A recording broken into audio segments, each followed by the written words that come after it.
Vous aimez avoir mal au dos le dimanche matin? Vous adorez transpirer pendant des heures en soulevant des mottes de terre lourdes et collantes? Non, bien sûr que non. Alors, pourquoi continuons-nous à retourner la terre de nos jardins année après année? Aujourd'hui, je vais vous révéler un secret qui va changer votre vie de jardinier. Je vais vous expliquer pourquoi je ne retourne absolument jamais ma terre. La raison est très simple, je suis aussi paresseux qu'une forêt. Et vous devriez l'être aussi. Dans cette vidéo, nous allons détruire le plus grand mythe de l'agriculture traditionnelle. Vous allez découvrir comment obtenir des légumes magnifiques en ne faisant presque rien. Je vous promets que votre bêche va prendre la poussière dans la cabane au fond du jardin. Alors, dites-moi tout de suite dans les commentaires, êtes-vous de l'équipe motoculteur ou de l'équipe hamac et limonade? Voyons ensemble pourquoi l'équipe hamac a tout compris. Pour bien comprendre, il faut remonter un peu dans le temps. Pendant des milliers d'années, l'humanité a pensé que pour faire pousser une plante, il fallait d'abord détruire ce qui était déjà là. On a inventé la charrue, on a inventé le tracteur, on a retourné, labouré et cassé le sol en profondeur. L'idée de base semblait logique. Il fallait aérer la terre et tuer les mauvaises herbes. C'est ce que nos grands-parents faisaient. C'est ce que les livres de jardinage classiques nous disaient de faire. Mais pendant tout ce temps, nous avons ignoré le meilleur professeur du monde. Ce professeur, c'est la nature elle-même. Si vous regardez bien, la nature ne retourne jamais sa terre. Il n'y a pas de petits lutins avec des pelles dans les bois. Pourtant, c'est là que poussent les arbres les plus immenses et la végétation la plus dense. Comment la nature fait-elle ce miracle? C'est exactement le concept que nous allons appliquer à notre potager. Commençons par démonter une croyance très populaire. Beaucoup de gens pensent que retourner la terre permet de l'aérer. C'est totalement faux. En réalité, quand vous passez la bêche, vous provoquez un véritable tremblement de terre destructeur. Imaginez une ville magnifique, remplie de routes, de maisons et d'habitants qui travaillent ensemble. Le sol de votre jardin, c'est cette ville. Il est rempli de champignons microscopiques, de bactéries utiles et d'insectes travailleurs. Ces petits êtres créent des galeries invisibles qui laissent passer l'air et l'eau. Quand vous retournez la terre, vous détruisez toute cette ville, vous cassez les maisons, vous écrasez les habitants, vous détruisez les routes. La terre devient alors une poudre sans vie, et à la première grosse pluie, cette poudre va se transformer en boue, puis, en séchant, elle va devenir dure comme du béton. Au lieu d'aérer, vous venez de créer une croûte impénétrable. Pour avoir une terre souple, il faut simplement arrêter de la détruire. Alors, quelle est la solution de la forêt? La méthode est incroyablement paresseuse. La forêt se contente de faire tomber ses feuilles sur le sol. C'est tout. Les feuilles mortes, les branches cassées et les fruits pourris s'accumulent à la surface. Ils forment une couverture protectrice. C'est ce qu'on appelle le paillage, et c'est exactement ce que vous devez faire dans votre potager. Au lieu de retourner la terre, il suffit de la couvrir. Vous pouvez utiliser du foin, de la paille, des feuilles mortes ou du compost. Vous déposez cela par-dessus la terre, comme une couverture bien chaude sur un lit.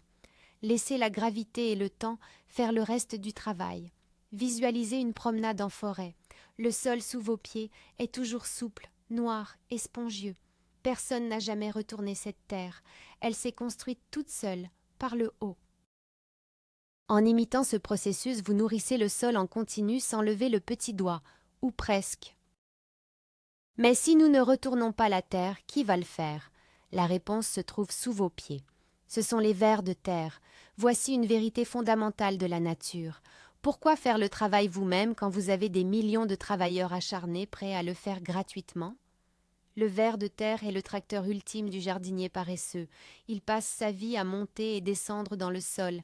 Il mange la matière organique que vous avez déposée en surface. Ensuite, il redescend pour faire ses besoins. Et devinez quoi? Ces déjections sont le meilleur engrais du monde. C'est de l'or noir pour vos plantes. En plus, en se déplaçant, le ver crée des tunnels solides qui aèrent la terre de façon permanente. Il y a d'ailleurs un mythe horrible à ce sujet.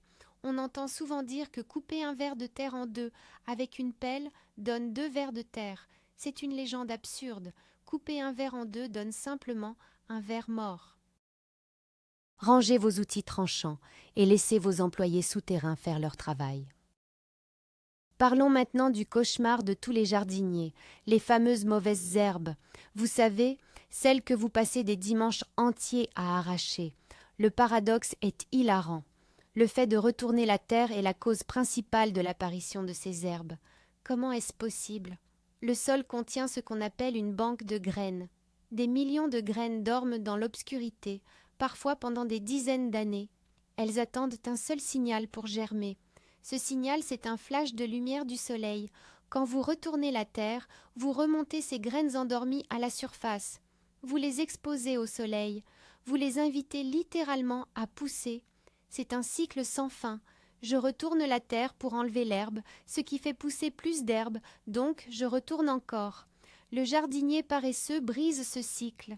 En ajoutant une épaisse couche de paillage sur le sol, on bloque la lumière. Les graines restent dans le noir et dorment pour toujours. C'est la fin de la corvée de désherbage. Un autre avantage incroyable de cette méthode concerne l'arrosage. L'été, le soleil tape fort. Un sol nu et retourné est une catastrophe écologique. L'eau s'évapore à une vitesse folle. La terre devient aride et craquelée.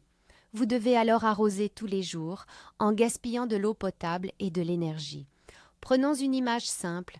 Imaginez une éponge mouillée, posée en plein soleil sur une table. En quelques heures, elle sera sèche et dure. Maintenant, imaginez la même éponge mouillée, mais recouverte par une épaisse serviette de bain. Elle restera humide pendant des jours. Le sol de votre jardin fonctionne de la même manière.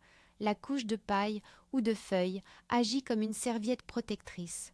Elle retient l'humidité à la surface de la terre. Elle protège du vent desséchant et des rayons brûlants du soleil. Vous arrosez beaucoup moins souvent. Vos plantes ne souffrent plus de la soif. Et vous pouvez rester tranquillement à l'ombre. Vous vous demandez sûrement comment commencer concrètement. C'est d'une simplicité enfantine. Même si vous avez une pelouse pleine d'herbe, vous n'avez pas besoin de la retourner pour créer un potager. La technique secrète s'appelle la méthode des lasagnes. Prenez du carton marron, sans encre brillante et sans scotch. Posez ces cartons directement sur l'herbe, là où vous voulez votre futur potager. Mouillez bien les cartons. Ensuite, ajoutez une bonne couche de compost par-dessus. Enfin, terminez par une belle épaisseur de paille ou de feuilles mortes. C'est terminé. Le carton va étouffer l'herbe en dessous. L'herbe va pourrir et nourrir le sol. Le carton va se décomposer tout seul grâce aux champignons. Et vous pouvez planter vos légumes directement dans le compost au-dessus. Vous venez de créer une nouvelle parcelle cultivable en moins d'1 heure, sans jamais toucher une bêche, ni transpirer une seule goutte de sueur. C'est magique. Il y a tout de même une chose très importante à comprendre. C'est la règle de la patience. La nature n'est pas une machine avec un bouton marche et arrêt. Quand vous arrêtez de retourner la terre, il faut lui laisser le temps de guérir. La première année, le sol peut sembler encore un peu dur en profondeur. Les vers de terre doivent arriver et se multiplier. Les champignons microscopiques doivent tisser leur réseau Internet sous la terre. Cela ressemble un peu à la guérison d'une blessure. Si vous grattez la croûte tous les jours, ça ne guérira jamais. Laissez la nature faire son pansement. Il est crucial de ne pas craquer et de ne pas reprendre la fourche ou la pelle au moindre doute. C'est le moment de pratiquer votre paresse à la perfection. Asseyez-vous sur une chaise de jardin. Prenez un café. Observez les oiseaux et laissez les matières pourrir tranquillement à la surface. C'est une attente qui en vaut largement la peine.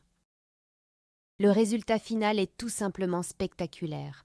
Année après année, votre sol va se transformer. Il va devenir d'une couleur noire intense. Il sentira bon, le sous-bois frais. Mais surtout, sa texture va devenir incroyable. Imaginez pouvoir enfoncer votre main nue et propre profondément dans la terre, sans aucune résistance. Imaginez tirer sur les fans d'une carotte géante et la voir sortir de terre sans aucun effort, parfaitement droite. C'est ce qui arrive quand on laisse le sol tranquille. Les racines de vos légumes voyageront sans obstacle. Les maladies seront de plus en plus rares, car l'écosystème sera équilibré. La philosophie du jardinier paresseux n'est pas de ne rien faire, c'est l'art d'agir avec intelligence, c'est placer les bons éléments au bon endroit et laisser la biologie prendre le relais. Être paresseux comme la forêt, c'est finalement la forme la plus élevée d'efficacité. Voilà le grand rebondissement de notre histoire. Le secret du meilleur jardinier du monde n'est pas dans la force de ses bras, il est dans sa capacité à ne rien faire au bon moment. En voulant trop contrôler la nature, nous l'avons détruite. En lâchant prise, nous lui redonnons sa puissance créatrice. Pour résumer cette méthode miracle en 3 étapes faciles. 1. Vendez votre bêche. 2. Couvrez votre sol en permanence avec des matières naturelles. 3. Laissez les vers de terre faire le boulot à votre place. Je tiens à vous remercier d'avoir regardé cette vidéo jusqu'au bout. Si vous avez décidé de devenir un jardinier paresseux vous aussi, abonnez-vous à la chaîne pour ne rater aucune de nos prochaines astuces. Laissez un gros pouce bleu, ça aide énormément. Et maintenant, c'est à vous de parler. Quelle matière naturelle allez-vous utiliser cette année pour couvrir et protéger la terre de votre potager ? J'attends vos réponses avec impatience dans les commentaires.